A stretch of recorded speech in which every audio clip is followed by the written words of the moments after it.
নষ্ট করছো? বলো তো বাবা। জীবনে যদি সফল হতে চাও, চাই ডাক্তার হও, ইঞ্জিনিয়ার হও, কলামিস্ট হও, দার্শনিক হও, সফলতার জন্য দুইটা পুঁজি লাগবে। পারলে 500 টাকা খরচ করে একটা ব্যানার বানাইয়া ঘরে লিখে রাখবি। এই দুই পুঁজি না থাকলে আল্লাহর জাতের কসম জীবনে তোর সফল জীবনের চেহারা দেখবি না। লিখে রাখিস, 1 নাম্বার সুস্থতা, দ্বিতীয় সুন্দর চরিত্র। তোমার চরিত্র ভালো কিন্তু অসুস্থ, জীবনে সফলতা আসবে না। সুস্থ কিন্তু চরিত্র খারাপ, জীবনে কোথাও সফলতা আসবে না, জুতার বাড়ি ছাড়া। আর এই দুই পুঁজি নষ্ট করতেছে মোবাইল। চরিত্র ধ্বংস আর ঘুম মাইরা অসুস্থ হয়ে যাইতেছো। অল্প দিন পরে বিছনায় পড়ে যাবি, হার্ট দুর্বল, কিডনি দুর্বল, ব্রেন দুর্বল। খারাপ লাগতেছে না? পাগল হয়ে গেছি আমি না মনে করতেছে, আর তোরা সব ভালো।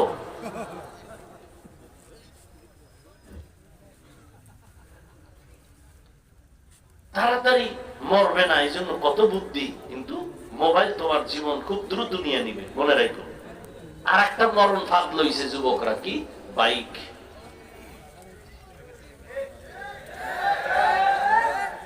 বাইকের আর এক নাম মরণ ফাঁদ। তাড়াতাড়ি মরবি না? হ্যাঁ, তুই মরবি তাড়াতাড়ি, নেই তোর জমে ঠেললে এখানে দিছে কেন? ওটা উঠলেই শরীর গরম, আগুন, চাদর মাদর ফালায় দেয়, কি আর শীত, খালি আগুন গাই হয়। আর পিছনে যদি কোনো বিপরীত পাশ থাকে তো আরো আগুন। সকাল 9টার সময় ঘুম থেকে উঠছে, ডাক দিয়ে বলে, আম্মু। কি বলে? আমি একটু শাহরাস্তি বাজারে যাব। কেন? আমার এক বন্ধু আসবে, কলিগ আসবে, আমি 1 ঘন্টার জন্য। ঠিক তো? আম্মু বলে তাড়াতাড়ি আসবি। বাইকটা নিয়ে এমন একটা দৌড় মারছে,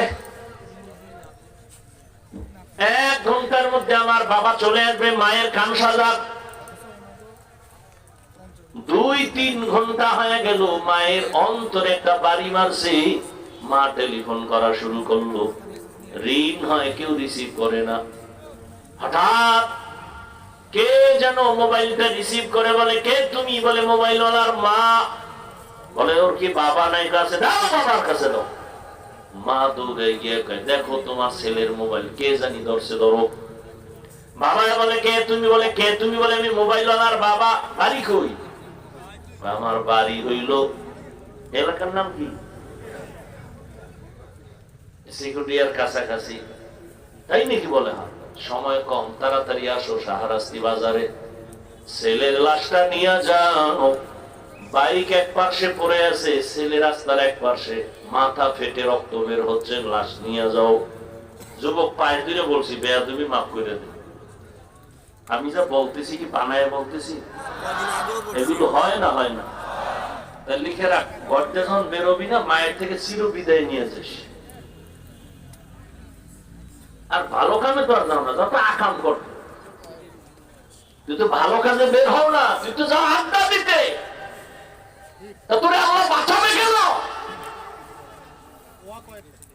নামাজ নাই, রোজা নাই, মায়ের সাথে বেয়াদবি, বাবার সাথে বেয়াদবি, তো তুই বাঁচবি কেমনে? তুই তো চাকার তলেই ঢুকলি।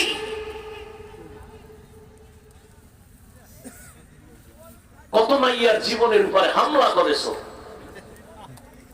আল্লাহ তোরে এমনি ছেড়ে দিবে? এত সোজা মনে করেছো? আল্লাহ হেদায়েত দান করুন।